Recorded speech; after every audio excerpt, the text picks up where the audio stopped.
여러분 안녕하십니까? 라디오 전망대 송유라입니다. 트럼프 2기 행정부 출범과 함께 관세 전쟁이 확전되고 있습니다.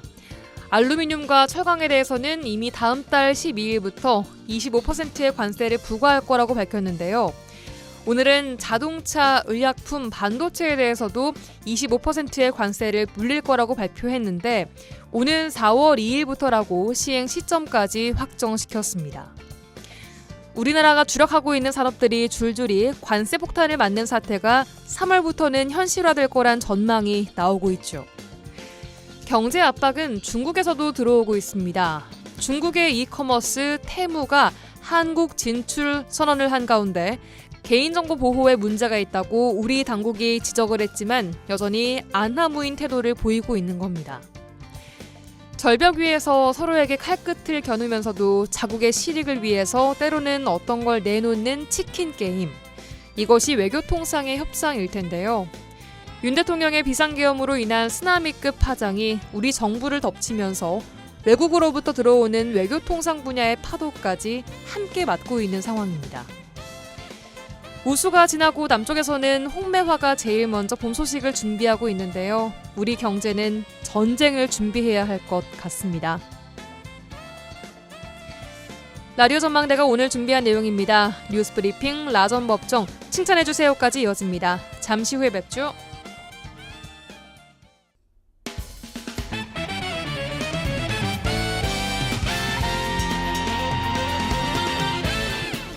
라디오 전망대 2월 19일 수요일 순서 출발합니다. 지역 뉴스부터 정리해보죠. GBS 뉴스의 차범준 편집국장 연결합니다. 안녕하세요.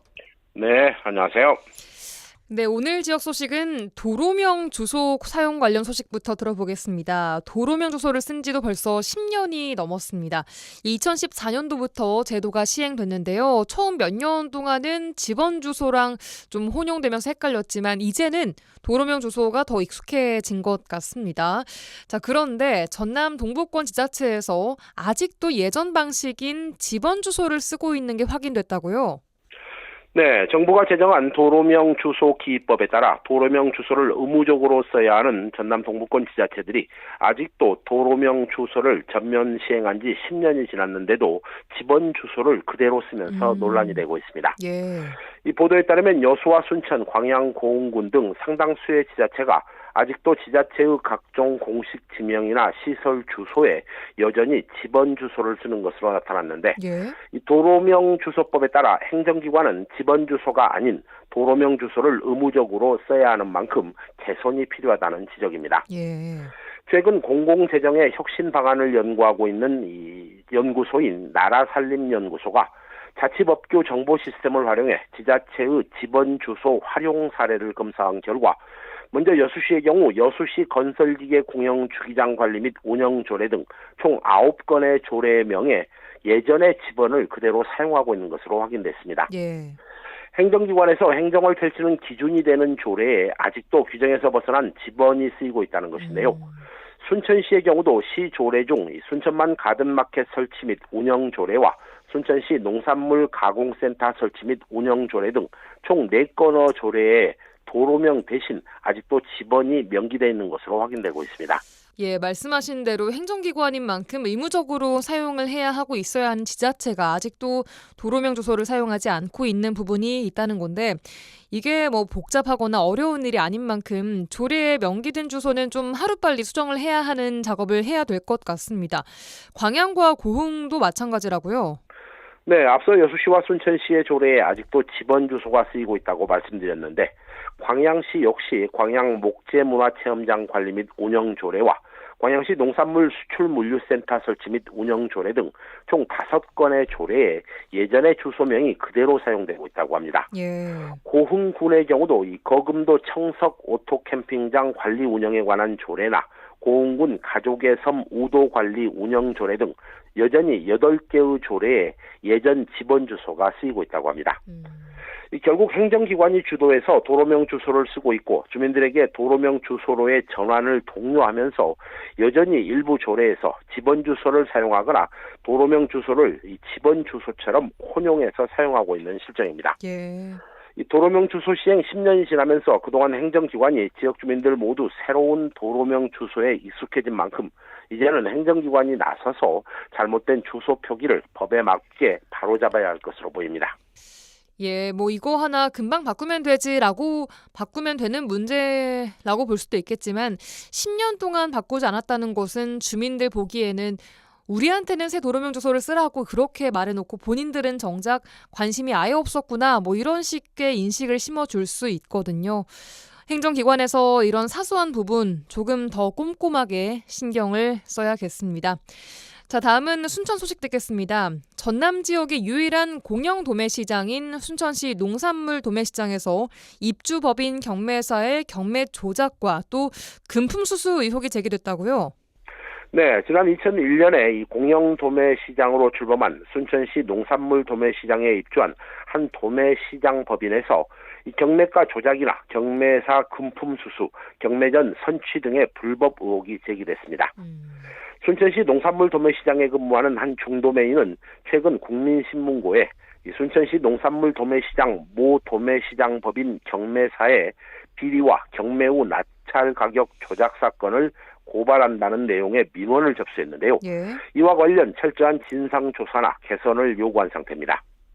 국민신문고에 의혹을 제기한 한 중도매인은 도매시장 법인 특정 경매사가 경매가 이미 끝나 가격이 매겨진 일부 농산물 품목에 대해 특정 중도매인과 가격을 조작해 차액 일부를 되돌려받았다는 의혹을 제기했습니다. 예. 의혹을 제기한 중도매인은 경매가가 쉽게 수정할 수 있는 허술한 시스템이다 보니 다른 중도매인보다 높은 가격을 제시해 농산물을 일단 낙찰받은 후에 가격을 낮추는 불법적인 상황이 벌어지고 있다며 이 같은 행위로 농산물을 출하한 농민이 농산물의 제값을 받지 못하고 있다고 주장했습니다. 의혹이 사실이라면 공영 도매시장의 신뢰가 좀 무너질 수 있는 상황인 것 같은데 입주 도매법인과 순천시는 어떤 입장인가요? 네, 경매가 조작 의혹에 대해 입주 도매시장 법인 측은 언론을 통해 가격을 수정할 경우 중도매인이 요구하면 출하자의 동의나 하자 농산물 사진 등 사유서를 판매 원료에 첨부하게 돼 있다며 증빙 자료가 있고 순천시에 소명해서 문제가 없는 것으로 나왔다며 의혹을 전면 부인했습니다. 예. 순천시 역시 언론을 통해 해당 도매시장 법인에 대해 업무 검사를 통해 해당 법인으로부터 관련 자료를 제출받아 조사했고 시정해야 될 사항을 발견하지 못했다며 관련 내용을 민원인에게도 통보했다는 입장입니다. 입주 법인과 순천시의 해명에도 불구하고 이 민원을 제기한 측에서는 순천시의 조사 결과를 받아들일 수 없다며 반발하고 있는데요. 네. 민원인은 그동안 해당 도매시장 법인 측에 재발 방지와 개선을 요구했지만 전혀 의지를 보이지 않았다며 입주 법인에 대해서도 의혹을 제기하고 있습니다. 네, 연간 1,700억 원대 농산물이 거래되고 있는 도매시장인 만큼 제기된 의혹에 대한 철저한 검증 그리고 앞으로 또 이런 의혹이 나오지 않도록 조치가 필요해 보입니다. 오늘 끝 소식은 광양으로 가보겠습니다. 최근 광양시가 다른 시군에 비해서 인구가 3년 연속 늘고 있다 이런 내용 전달을 해드렸고 관련해서도 광양시가 청년 인구 유입 시책을 좀 강화하고 있다는 소식도 다뤘었습니다. 자, 그런데 이런 시책에도 불구하고 시 전체 인구는 늘고 있지만 정작 청년 인구는 감소하고 있다고요. 네, 최근 광양시가 총 인구는 증가하고 있지만 이 청년 인구는 감소하고 있는 것으로 나타나 광양시가 연간 210억 원의 청년 관련 예산을 투입하고도 이 정작 정책적인 효과는 기대에 미치지 못하고 있다는 지적이 나오고 있습니다. 예.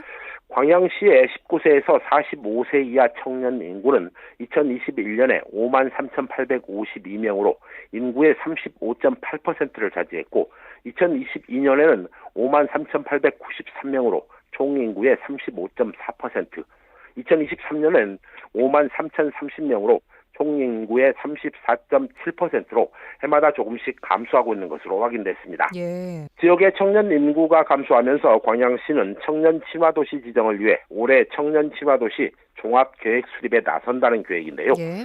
광양시는 일단 용역을 통해 광양시 로컬 브랜딩 모델을 발굴해 지역 소멸 대응을 위한 청년 중심의 지속 가능한 도시 성장이나 발전의 기본 틀을 정립하겠다는 구상입니다.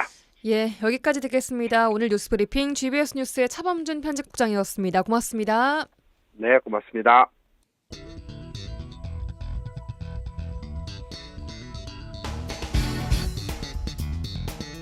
내 생각만 옳은 것은 아니다. 이런 주장도 있다. 이슈를 바라보는 눈을 키워드립니다. 라디오 전망대 라전법정 시간입니다. 오늘도 부부 변호사 송하진, 이결아 변호사 두 분과 함께합니다. 안녕하세요. 네, 안녕하세요. 안녕하세요. 네, 반갑습니다. 한 네. 주간 잘 보내셨습니까? 두 분? 네, 잘 보내셨나요? 두 분은 왜 항상 여기 오셔서 서로의 근황을 여쭈시는 거예요? 뭐 이럴 때나 확인하지 뭐 굳이 가족끼리 그런 걸 묻고 그렇겠습니까? 근데 뭐 저희는 뭐 별탈 없이 항상 잘 지내고 있는데 예.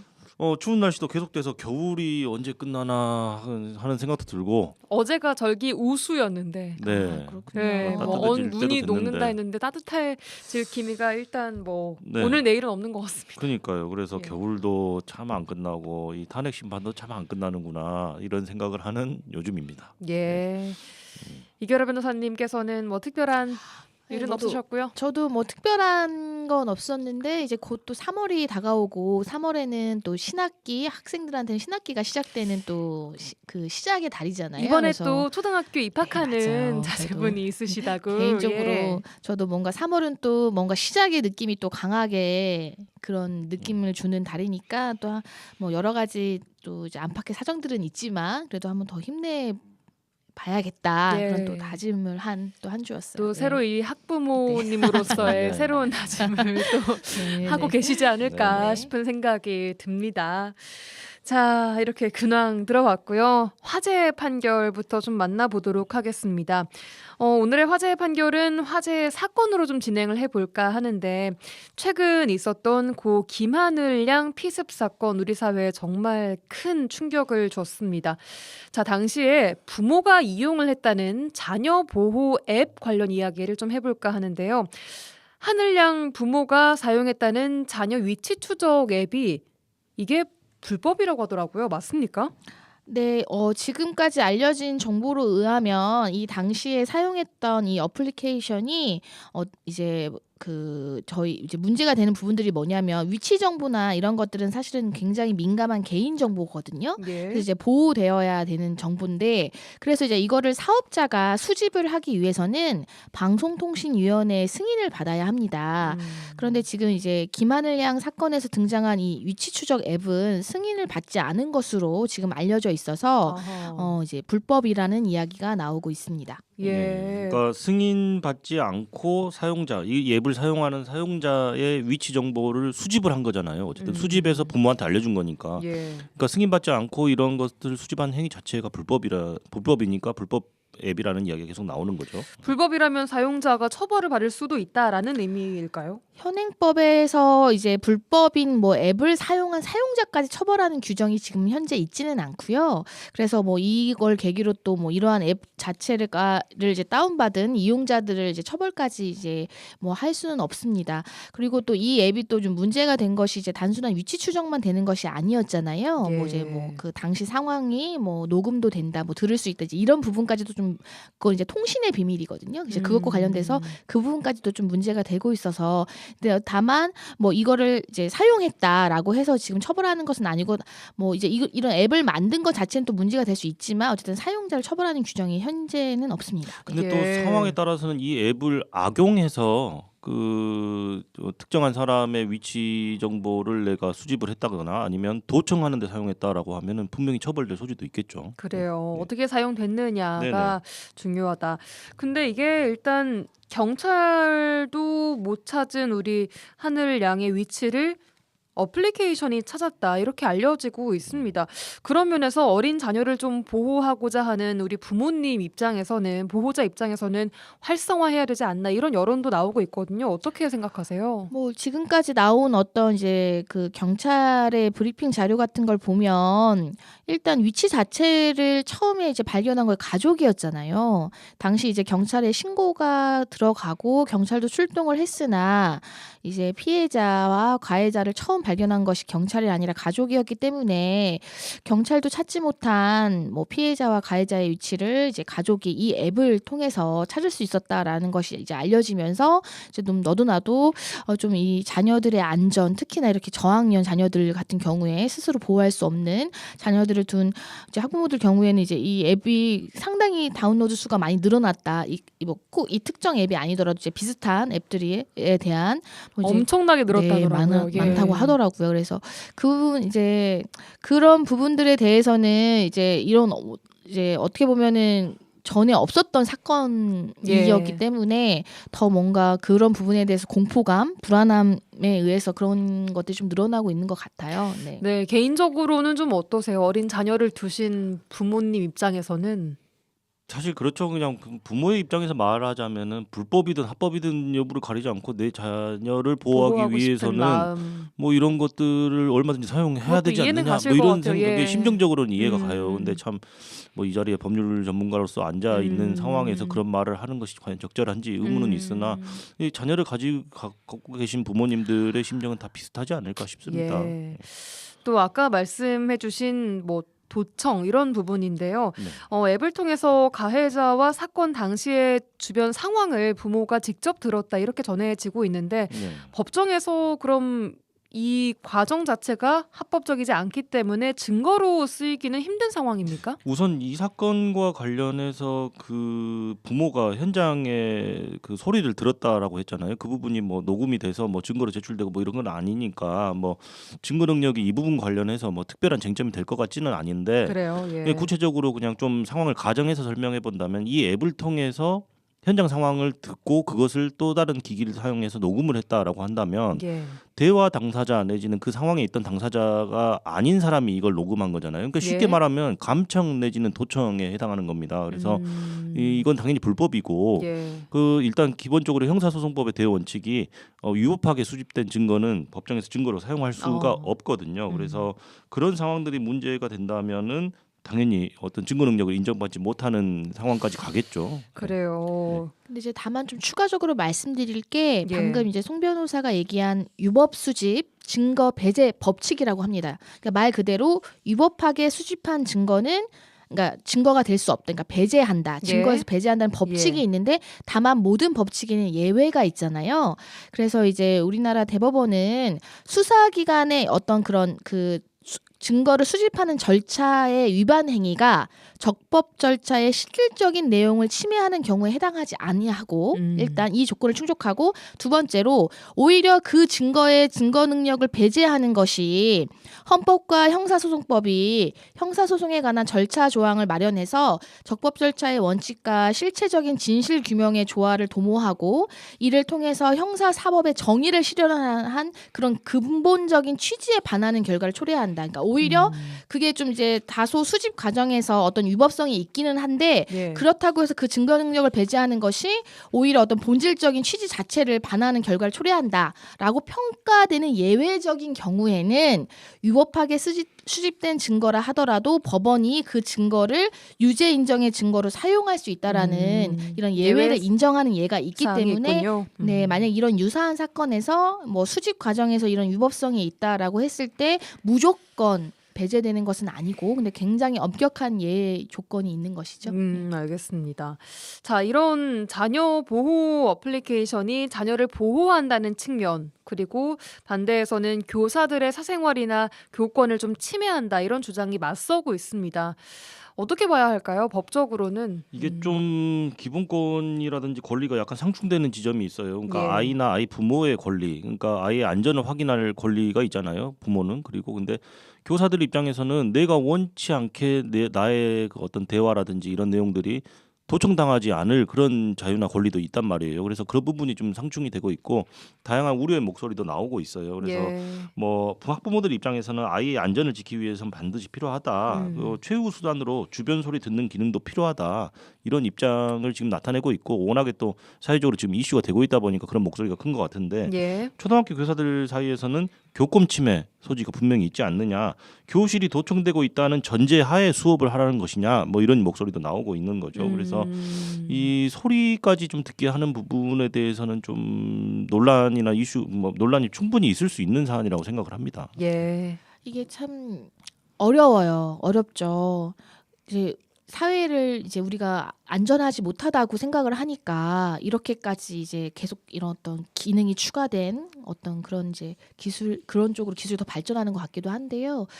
뭐 이제 비슷한 사건이 있었잖아요. 주호미 씨가 이제 그 본인 자녀에 대한 이제 학대 학대 혐의가 좀 뭔가 의심스러워서 아이의 어떤 가방에다 녹음기를, 네, 이 부분에서 이 증거 능력 어떻게 인정할 거냐 이제 그 부분도 이제 문제가 되듯이 이게 이제 가르치는 사람 입장에서는 내가 이제 잠재적인 이제 뭐 나를 뭐 이제 잠재적인 범죄자로 취급하는 것은 아니지만 아이에게 이러한 어플이 전화기가 켜져만 있으면 무조건 그냥 그 상황을 다 들을 수가 있다라고 했을 때 그 어떨까요? 이제 그 교사의 입장에서는 참 그 부분이 굉장한 어떤 침해로 느껴지잖아요. 그래서 이게 안전 당연히 중요한 가치이고 또 이제 교사들의 어떤 사생활이나 어떤 그런 가르치는 이런 조건이나, 권리되는 것도 중요한 것인데 이 부분에 대해서 무조건 어떤 이런 어떤 경악할 만한 사건이 일어났으니까 이거 해줘야 된다라고 하는 것도 굉장히 위험한 생각일 수 있다. 해서 이런 부분에 대해서는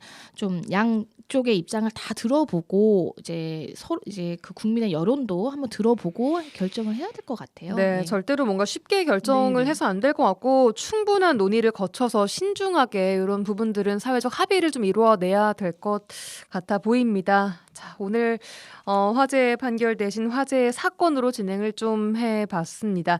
자, 광고 듣고 와서 2부로 넘어가겠습니다. MBC 라디오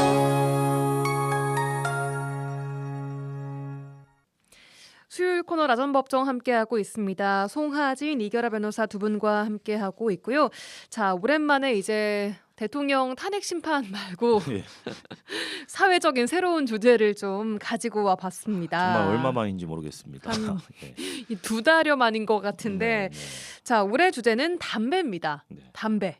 새해가 되면 올해는 담배를 좀 끊어야지 하시는 분들 많이 계십니다. 담배가 건강에 해롭다고 막연하게 좀 알고 있지만 어떤 유해 성분이 들어가 있는지 소비자 입장에서는 정확히 알기는 좀 어렵고요. 액상형 담배까지 가세하면서 규제의 사각지대가 생기고 있습니다. 담배 유해성과 관련된 여러 소송들이 역사도 정말 길고 복잡하게 이어져 오고 있는데 오늘은 두 분과 함께 담배 소송에 대한 이야기를 좀 나눠볼까 합니다. 자, 우선 송 변호사님께서는 흡연자시죠? 참 어려운 질문인데요. 그게 이제 예. 사회적인 시각으로 보면 예. 이제 전 같은 경우는 액상형 전자담배를 피우고 있는 입장이기 때문에 사회적인 시각에서 보면은 담배를 피우는 사람에 해당한다고 볼 수 있겠으나 예. 또 이제 법률적인 시각에서 또 본다면 과연 흡연자인가? 이 담배에 대한 정의를 담배사법에서 담배에 대한 정의를 내리고 있습니다. 아니, 제가 항상 예. 주변인들한테 그리고 많이 이 드리는 변호사님 말씀이에요. 말씀 들어봐야 될 것 같아요. 흡연자. 일단 제 발언권을 좀 주시죠. 제가 제 발언 시간이니까요. 이 담배라는 것이 현행법상으로는 연초의 잎을 원료의 전부 또는 일부로 하여 피우거나 빨거나 증기를 흡입하거나 씹거나 냄새를 맡기에 적합한 상태로 제조한 것을 말한다라고 되어 있습니다. 그렇다면 지금 일반적인 연초를 태우시는 분들이라든지 그 증기 형태로 빨아들이는 전자담배가 이 담배사업법상 담배에 해당한다는 것은 뭐 당연히 뭐 이론의 여지가 없을 텐데 과연 액상형 전자담배 이걸 어떻게 볼 것이냐.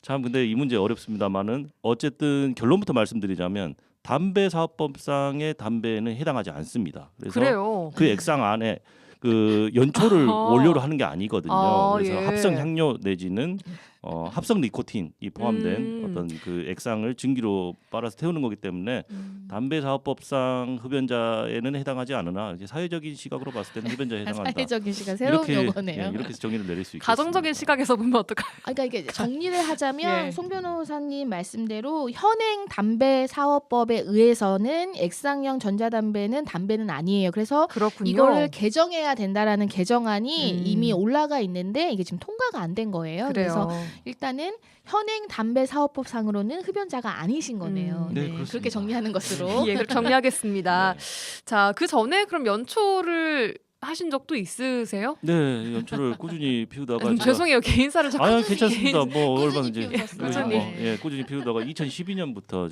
전자담배로 갈아타서 지금까지 계속 하고 있습니다. 그 바꾸신 계기는 뭐 건강상 이유 때문인 건가요? 건강상의 이유라기보다는요. 2012년 5월 10일경에 예. 그 이 변호사하고 저하고 학교에서 이제 학생으로 이렇게 선후배 관계로 이렇게 잘 지내고 있었는데 정확한 담배 냄새가 난다라고 자꾸 핀잔을 주고 이러던 찰나에 냄새가 나지 않는 담배가 있다라고 해서 갈아타게 된 것이 그냥 우연한 계기라고 할 수 있겠죠. 그 날짜까지 정확하게 기억을 네네, 하시네요. 기억하고 있습니다.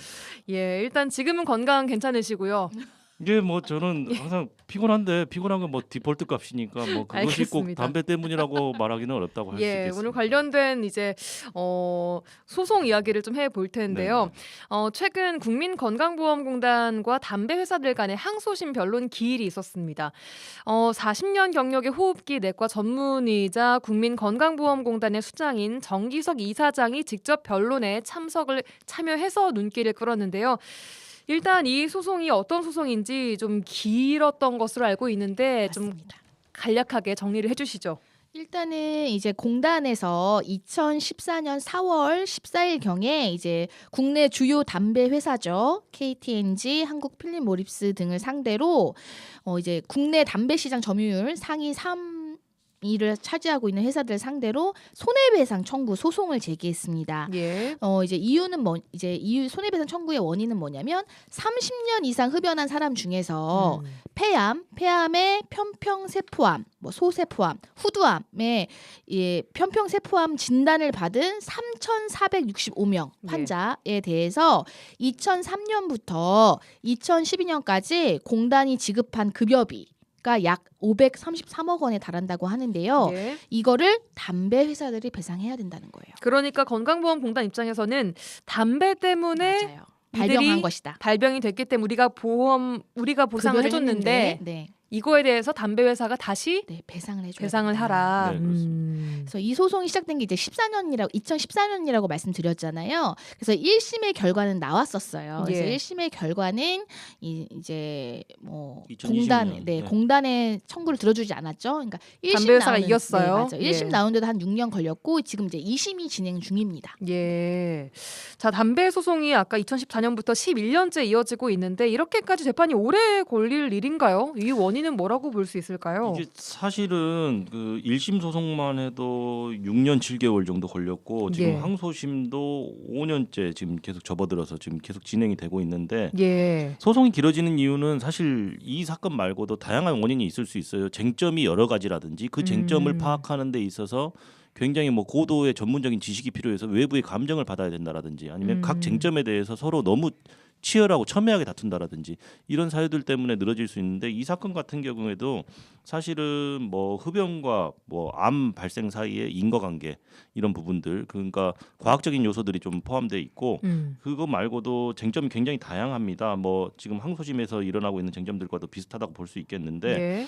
직접 뭐 흡연으로 인해서 폐암에 걸린 사람이 직접 손해배상 청구를 한 게 아니라 그 사람들의 치료비를 일정 부분 지급한 건강보험공단이 이걸 대신해서 청구를 할 수 있는지 이 단체로 다 부분도 모아서 이렇게 단체로 다 모았다기보다는 직접 당사자에 해당하는지 건강보험공단이 과연 직접 손해배상을 청구할 수 있는 당사자에 해당하느냐 이런 부분도 문제가 될 수 있고요. 그러니까 그리고 담배 회사들이 담배를 제조하는 과정에서 뭐 설계상 표시상 결함이 있었는지 뭐 이런 부분들 이런 것들이 다양하게 쟁점이 되다 보니까 판단하기가 쉽지 않은 것이고 소송이 계속 늘어지고 있는 것이죠. 예. 그리고 한 번만 더 추가해서 말씀드리면은 예. 여기 지금 환자가 3,465명에 대한 급여비 상당의 손해배상을 청구한 거기 때문에 일단 뭐 3,456명에 대해서 이 사람들이 뭐 어떤 폐암이 발생했다 이런 증거 자료를 정리하는 것만 하더라도 굉장한 많은 시간이 걸릴 것 같고 자료가 엄청 방대할 네. 것 같아요. 그리고 또 개개인에 대해서 이 사람이 어떤 다른 질병이 있는지 이런 부분 다투다 보면 근데 그게 3,456명이다 65명이다 보니까 아마 이제 굉장한 시간이 걸렸던 것으로 추측됩니다.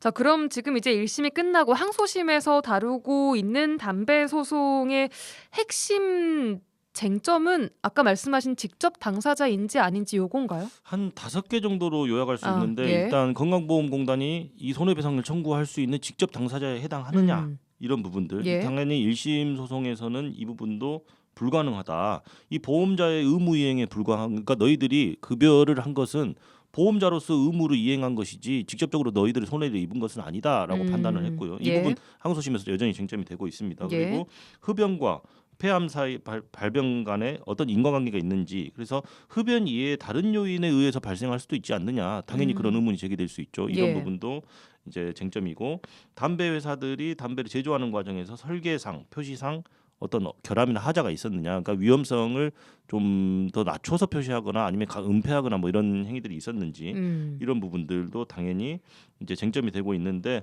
뭐 공단 입장에서는 그래요. 그러니까 법원이 흡연과 질병 간의 연관성을 인정하면서도 개별적인 사정들은 추가로 입증을 해야 된다라고 이렇게 판시를 했기 때문에 이런 예. 점들을 구체적으로 반박을 하겠다고 했고 1심 판결문에서 보면 이 부분이 그러니까 항소심에서 중요한 쟁점이 될 수밖에 없는 게 그러니까 질병에 걸린 사람들이 흡연에 노출된 시기와 정도, 생활 습관, 가족력 그리고 흡연 외에 다른 위험 인자가 없다는 사실들을 추가로 다 입증을 해라. 근데 아까 하나하나 이렇게 말씀하신 것처럼 3,600명이 넘는 환자들이 있는데 3,465명 이런 예. 다른 요인들이 전혀 없이 오로지 흡연 때문에 병이 발병했다는 사실을 입증해라라고 하니까 굉장히 좀 어려운 상황이죠. 네. 사실 근데 뭐 흡연을 하면 암이나 심각한 질병에 걸릴 확률이 높다는 의학계의 소견은 이미 많이 나와 맞아요. 있고 또 학교에서도 각 기관에서도 금연 교육을 통해서 그렇게 교육을 하고 있지 않습니까? 그런데 재판에서는 이 흡연과 이 질병과의 관계를 밝혀내는 게 어려운 일일까? 일반인 네, 입장에서는 맞아요. 그런 생각이 들거든요. 맞습니다. 예. 일단은 이제 1심 재판부에서 이제 주요 쟁점 중에 하나인 흡연과 질병 발병 간에 인과관계가 있느냐 이 부분에 대해서도 담배 회사 측 주장을 이제 인정해 준 것인데요. 이 사건이 이제 공단이 담배 회사를 상대로 제기한 첫 번째, 그러니까 기관이 이제 제기한 소송이어서 좀 의미가 있었는데 그 전에 개인들이 담배 회사들을 상대로 소송을 제기했는데 한 번도 이긴 적이 없었어요. 예. 그런데 과거에 개인이 담배 회사를 상대로 제기한 소송에서 일정한 뭐 아까 말씀드린 뭐 편평세포암 이런 일반 이제 세 가지 암에 대해서는 인과성을 인정했었거든요. 예. 그런데 그래서 이제 공단에서는 과거에 인과성을 인정한 그 특정 암들 세 가지 암에 대해서만 이렇게 소송을 제기한 것이었는데도 불구하고 인과성을 인정하지 않았다는 부분에 대해서 이제는 항소를 또 이유를 밝힌 것이에요. 근데 이제 법원은 이렇게 본 거예요. 이 사건 대상이 된 이 질환들이 역학적으로 그 발생 원인이나 기전은 굉장히 복잡하다. 그래서 이제 이 비특이성 질환의 경우에 특정 위험인자, 즉 흡연이죠. 이 사건에서는 예. 이 흡연과 이 비특이성 질환 사이에 뭐 역학적인 상관관계가 인정된다고 하더라도 그 어느 개인이 그 위험인자에 노출됐다는 사실과 그리고 그 비특이성 질환에 걸렸다는 사실을 증명하는 것만으로는 이러한 양자 사이의 인과관계를 인정할 만한 개연성이 증명됐다고 볼 수 없다라고 봤는데요. 인과관계 예. 증명이 부족하다고 본 거예요. 쉽게 말하면. 근데 사실 이게 좀 어려운 이야기예요. 제가 담배 회사 편을 들려고 하는 것은 아니고요. 예. 그러니까 한 개인이 암에 걸린다는 것은 어떤 뭐 위험 물질에 노출된 환경에서 근무를 할 수도 있는 거고 평소 생활 습관이라든지 뭐 가족력이랄지 그렇죠. 뭐 다양한 요인들이 있을 수 있기 때문에 담배가 딱 직접적인 원인이라고 찝어내는 것이 과학적으로 그렇게 쉬운 일은 아니죠. 어려운 일이다. 예, 연관성 정도까지는 입증할 수 있겠지만 인과관계가 있습니다라고 단정적으로 말하기에 쉽지는 않은 거예요. 그러니까 역학적인 상관 관계는 인정이 됐으나 네. 말씀하신 대로 직접적인 이 인과관계. 인과관계가 입증이 되기는 쉽지 않다. 흡연만으로 방역에 걸렸느냐 이렇게 인정하기에는 부족하다는 거죠. 아니 그렇다고 해도 이번 소송 말고 앞전에 있었던 그 유가족이 네, 맞아요. 담배 회사를 상대로 낸 소송들도 담배 회사가 전부 다 승소를 했어요. 지금까지는 그래요. 맞습니다. 네. 그러니까 사실은 지금 우리가 오늘 언급하고 있는 그 건강보험공단의 담배 소송 사건 같은 예. 경우에도 2014년 4월에 제기가 됐었잖아요. 네. 근데 이때 그 소송 제기 한 4일 전에 나온 대법원 판례가 하나 있어요. 예. 그러니까 이 사건 같은 경우에는 1999년에 대한민국에서 폐암 환자들이 국가와 KT&G를 상대로 담배의 유해성을 제대로 알리지 않았음을 이유로 한 담배 소송을 제기했었는데 이렇게 판단을 했어요. 흡연을 시작하는 것은 물론이고 흡연을 계속할 것인지는 자유의지에 따른 선택의 문제로 보일 뿐만 아니라 흡연을 시작하는 경우 이를 쉽게 끊기 어려울 수도 있다는 점 역시 담배 소비자들 사이에 널리 인식되어 있었던 것으로 보이는 점에 따라서 이 손해배상 책임을 인정하기 어렵다라고 판단을 했고 대법원이 이걸 확정했거든요. 그러니까 개인이 안 좋은 거 알았으면 안 피면 됐지라고 얘기를 하고 있는 거잖아요. 약간 이제 개인의 선택이었다. 그렇죠. 이제 피기로 한 것도 선택이고 계속 피기로 한 것도 개인의 선택이었다. 그리고 그렇죠. 그거에 대해서 끊기 충분히 어렵다는 알렸다. 걸 알고 시작한 건 또 개인의 선택이지 않느냐 이런 취지의 판결이었죠. 근데 이 맞아요. 판결 대법원에서 이 판결이 나오고 4일 만에 공단이 다시 소송을 걸어서 지금까지 이어지고 있는 그런 상황입니다. 예, 그래도 뭐 개인보다는 공단 네. 자체가 좀 좀 파워가 있는 기관이다 보니까 조금 더 희망을 걸어봤겠으나 일단은 1심에서는 다시 맞아요. 담배 회사가 승소를 한 상황이고요.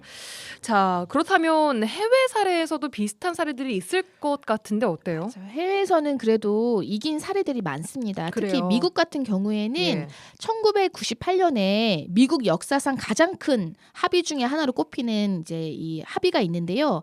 담배 마스터, 이른바 담배 마스터 합의라고 합니다. 예.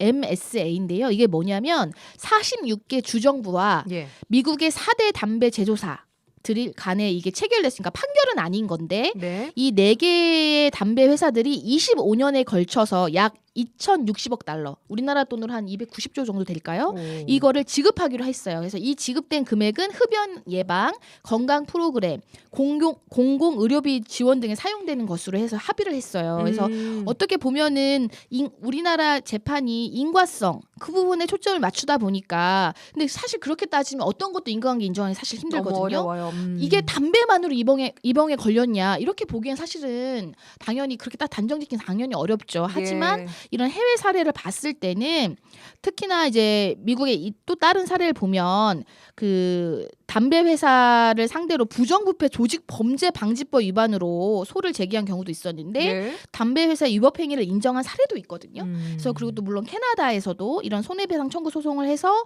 인정하라고 이제 배상하라고 판결한 예가 있듯이 이제 이런 인과성 부분이나 증명 책임의 부분에 대해서도 아마 또 이제 또 전향적인 판결이 나올 수도 있는 것이죠. 우리나라에서도. 네. 자, 이런 소송들이 뭐 담배 회사가 다 이기고 있기는 하지만 그래도 사회적인 변화를 좀 이끌어내는 의미가 있기도 했습니다.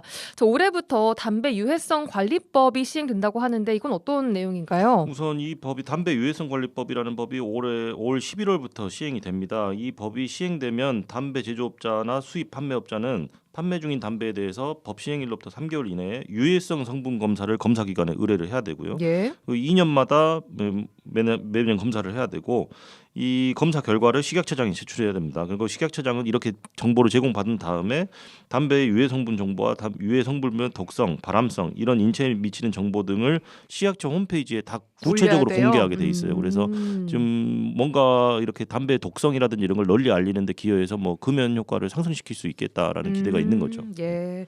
근데 아까 처음에 말씀하셨던 그 액상형 담배는 담배가 아니라고 하셨는데 그럼 이 액상형 담배에 대한 검사는 어떻게 되는 거예요? 이번에도 이 부분을 그러니까 액상형 전자담배도 반드시 포함시켜야 된다는 목소리가 굉장히 많았고 관계기관의 어떤 적극적인 자료 조사라든지 이런 거에 의해서 밝혀졌는데 예. 결국 결론부터 말씀드리면은 액상형 전자담배 업자들의 생존권 문제가 계속적으로 거론되면서 통과되지 못했습니다. 그래서 이번에도 액상형 전자담배는 제외가 됐어요. 제외가 됐습니다. 알겠습니다. 자, 담배 유해성 관리법이 이제 곧 시행이 될 예정이라는 말까지 저희가 정리를 해봤고요. 오늘은 길게 이어지고 있는 담배 소송 관련된 이야기 한번 나눠봤습니다. 다음 주에는 또 다시 어떤 주제로 돌아올지는 모르겠지만 오랜만에 사회적 이슈 한번 다뤄봤고요. 네, 오늘도 부부 변호사 송하진, 이결아 변호사 두 분과 함께했습니다. 고맙습니다. 네, 감사합니다. 감사합니다.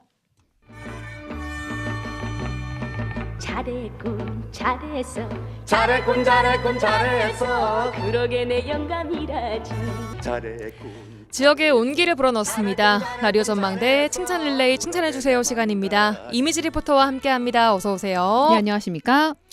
네, 얼마 전 지역의 사찰인 용문사에서 지역사회에 쌀을 전달하는 행사가 열렸습니다. 부처님의 자비 나눔 가르침을 실천하고 지역의 어려운 이웃들에게 조금이나마 도움이 될 수 있는 뜻깊은 나눔 행사였죠. 네, 지난 6일 여수 화양면에 위치한 용문사 대웅고전에서는요. 이웃과 함께하는 자비 나눔의 쌀 전달식이 있었습니다. 1월 31일부터 일주일간 신도들의 공양미를 모아 방생 법회 대신 지역사회에 쌀을 전달했는데요. 이 용문사 신도들은 도움의 손길이 필요한 우리 이웃들이 온정을 느낄 수 있도록 십시일반 마음을 모아 기부하면서 작은 마음이 모여 아름다운 나눔이 됐다며 더욱 기쁨을 느꼈다고 합니다. 이 쌀 나눔, 산사음악회, 예술대회 등 다양한 활동들로 지역과 마음을 나누고 있는 여수 용문사 주지 해덕스님 만나봤습니다.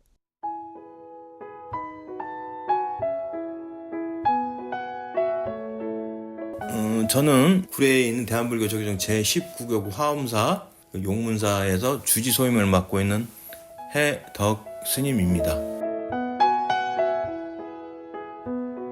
방생을 간다 그러는데, 방생이란 건 쉽게 말해서 물고기나 그런 거를 잡아가지고 내가 풀어주는 거예요. 갇혀있는 예를 들어 새라든지 그런 걸 풀어줌으로써 자기한테 좋은 일이 생길 수 있게 하는 그런 의미거든요. 그러니까 방생을 주로 많이 하는데 정월 대보름날 하는 건 뭐냐면은 정월에가 1월달에 음력 1월달에는 정초기도라든지 삼재라든지 그런 기도하고, 또 아까 1월 15일날 음력 15일날 동안거라고 3개월 동안 스님들이 기도하셨던 그걸 해제하는 그 타이밍이니까 그때 제일 많이 해요. 중요한 건 방생을 하는데 그 물고기를 주로 많이 하고 새 먹이도 주고 막 그러거든요. 그래서 그런 부분 하는 것도 좋지만은, 그래서 딱 생각한 게 방생을 하긴 해야겠는데 신도분들한테 법회날 물고기 방생 대신에 쌀을 모아서 이래 내가 한번 나눠드리면 어떨까 그랬더니 투표를 했죠. 그때 그날 오신 분 한 70% 이상이 70%가 찬성을 한 거예요. 그래서 그 진행을 했죠. 인간한테 직접적으로 방생하는 거, 보시하는 게 훨씬 좋다고 생각이 들어서 하고, 그래서 봐보니까 여기 화양면에는 제가 작년에 왔을 때 화양면에 가서 경로당에 뭘 한번 드리려고 했는데 숫자가 제법 많아요. 그러다 보니 이번 기회에 한번 해보자. 그래서 한번 해봐서 그게 시작이 됐고, 그래서 이제 처음에는 화양면에만 주려고 했는데 신도분들이 십시일반 한 게 너무 커져버린 거예요. 예를 들어서 화양면에 들어갈 거 100개만 생각했는데 갑자기 200개, 300개 커져버린 거예요. 그러다 보니까 여기 화양면은 500km, 그 다음에 여수시청 600km, 그 다음에 진달래 430km. 그러다 보니까 이게 점점 커지는, 그렇게 되는 거죠. 그런 방생의 의미를 정확하게 다시 한번 꼭 굳이 물고기나 그런 부분을 이런 식으로 돌려서 하는 게 좋고, 또 함으로써 일단 여수에 알려지잖아요. 그 불단에 이제 저희가 이제 7개씩 쌌어요. 이게 7, 6에 42. 그러니까 나중에는 하도 많이 들어오니까 이게 몇 개인지 헷갈리더라고요. 그래서 처음에는 그랬죠. 요만큼만 딱 들어오면 여기는 그 화양면 거니까 화양면 거 끝 하고 생각하는데, 그 다음날 되면 또 들어오는 거야. 그러니까 일단 무조건 받자 그랬어요. 그 어느 순간 제가 이제 그만 좀 갖고 오라고. 그 용달차 가지고 와가지고 직접 실어 가고, 그리고 또 그 신도분들한테 그 쌀 내릴 때 사람 한 줄로 서가지고 쌀 모은 거부터 다시 뭐 전달하는 거 있잖아요. 그것도 그러니까 좋아라 하겠죠. 27,000원 그 쌀 10kg 27,000원인데 기쁨은 좋잖아요. 옛날에는 그랬어요. 저 출가 막 했을 때는 그냥 절은 절이고 밖은 바뀌고, 근데 이 교두보가 없었는데 그 연결을 해서 절에 밖에 살 수 있는 한 밖에서 하고 나가서 하고, 또 안 되는 부분은 그 관공서 힘을 할 때는 같이 해서 서로 상생을 해야지. 그러면은 저희가 준 데가 요양원이에요. 그리고 또 이번에 그 여수 그 화양면에 준 데도 경로당을 위주로 주라 그랬어요. 그럼 그분들이 어른들이 쌀이 없어서 못 먹는 건 아니지만은 그 마음인 거죠. 그 자체로 부처님의 자비를 어떻게 보면 실천하는 거죠. 한 400만 원 되네요. 근데 그거를 혼자 400만 원을 낸다고 가정하면은 그거는 힘든 이야기죠. 그렇지만은 27,000원. 그 한 사람한테는 27,000원이면 요즘 피자 한 판도 거의 그 정도면 한 판 가격밖에 안 돼요. 그렇지만은 본인이 먹을 때는 혼자 기분 좋고 자기 식구들만 좋지만은 이거는 내가 자그마한 돈으로 진짜 더 많은 사람한테 행복을 느낄 수 있고 나도 좋은 거죠. 쌀 필요한 데 쌀을 갖다 줘야 되고, 과일이 필요한 데 과일을 갖다 줘야 되고. 그럼 진달래 같은 경우에 저희가 맨날 주니까 자기네들 들깨 뭐 농사한 거, 용문사에 쓸 수 있는 거. 엊그저께는 강정, 구정에 강정 만들어서 또 갖다 주더라고요. 다 그러는 거예요. 이번에 이렇게 함으로써 27,000원으로서 나도 좋고 너도 좋고 다 좋은 거예요. 그리고 이제 또 할 수 있는 거 있으면 또 하고. 근데 이제 저희들은 이제 아무래도 이제 그 화엄사나 큰절, 향일암사 큰 절은 아니다 보니까 저희들 나름대로 최소한 노력을 다 하고, 그러다 보면은 이제 신도분들이 이제 자발적으로 그때 되면은 쌀을 걷어서 내년에는 예를 들어서 뭐 여수시를 빼놓고 뭐 화양면하고 뭐 진달을 더 준다든지 아니면은 뭐 그렇게 할 수 있는 그거를 만들어 가면 되는 거죠. 그게 이제 하나의 전통이고, 한 명보단 2명, 2명보단 10명, 10명보단 20명, 30명. 그러니까 지금 어떻게 보면 153명이라는 그 가족이 왔잖아요. 그럼 그렇게 많은 사람이 참석할 수 있는 그런 걸 만들고, 이왕이면은 여수 시민들하고 같이 할 수 있는 거. 그러니까 올해 1월 1일 날 처음으로 그 지금 해돋이 일출, 그래서 거기서 일출 사진 콘테스트를 했어요. 한 10분 정도가 또 사진을 보냈더라고요. 그래서 그분들한테 선물도 드리고. 근데 그거를 이제 앞으로 좀 더 크게 만들려 그러고 붉은 벚꽃이 펴요. 잎이 붉은색으로 되고 벚꽃이 펴요. 근데 진짜 멋있어요. 그래서 이제 3월 말 정도쯤이나 4월 초 때쯤 되면 작년 기준으로 만개를 하더라고요. 붉은 사진 콘테스트도 한번 해보려 그러고. 그리고 이제 부처님 오신 날은 이제 1부에 법요식 하고 2부에는 그 신도분들 편하게 가을에는 이제 산사 음악회를 했었는데 그 1부는 산신대제. 산신대제도 뭘 위해서 하냐면 이 뒤에 비봉산이에요. 그래가지고 옛날에 여기 그 임진왜란이 그때 그 군말을 키웠던 곳이거든요. 그래서 이 비봉산 영화마다 그래서 제1의 비봉산 산신대제를 오전에 하고 그 다음에 점심 먹고 그 다음에 오후 1시부터는 한 2시간 동안 재능 기부 받아가지고 그분들하고 해서 같이 음악회를 한번 해보려고 지금 그렇게 계획하고 있어요. 그 축원장 이제 그 신도분들이 기도 올리고 그러면 봐보면 여기는 여수가 90%가 넘어요. 그리고 봐보면 이 근처에 다. 그러면 그분들을 위해서 우리가 해줄 수 있는 거. 그리고 이왕이면 우리 예를 들어서 우리 신도들님들 입장에서 우리가 내가 다니고 있는 절에서 밖을 위해서 다른 사람들 위해서 하는데 내가 그건 절에서 그냥 스님하고 몇 명이서 하는 게 아니라 십시일반해서 조그만 거 하나하나 다 모아가지고 그게 큰 걸 만들어서 내가 거기 일조를 했다는 게 얼마나 좋을까요? 그게 저는 이제 그걸 바라고 있는 거죠. 하나하나 함으로써 그게 153개가 된 거고 그러다 보니까 뭐 50명보다는 153명이니까 그만큼 좋은 거죠.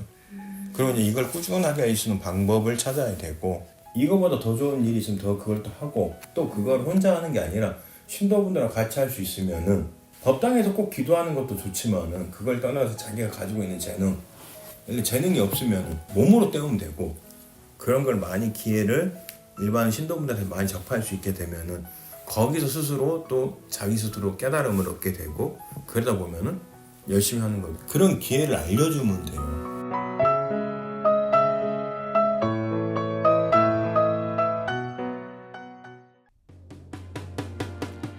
라디오 전망대가 2월 19일 수요일에 준비한 내용은 여기까지입니다. 내일 돌아오겠습니다. 구성 이선화, 연출 송유라였습니다. 고맙습니다.